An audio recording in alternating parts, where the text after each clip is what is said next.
there's something we talk about, which is a disaster.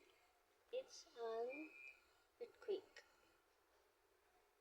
Earthquake it's very familiar to a collapsing building, but it's very deadly. So go outside immediately, lalo na pag may cracks or new yung building nyo.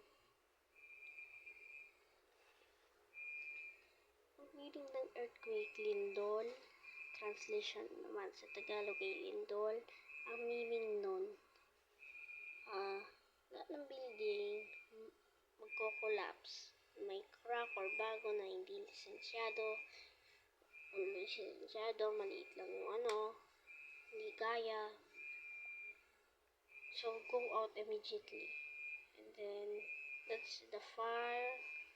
The fire is magsisimula yan sa candles and other things like matches, lighters, mga pansunog-sunog nyo dyan, stoves. So, itaas nyo yan, lalo na keep out the reach of children. So, ayan guys, thank you. And then, mag-ingat kayo.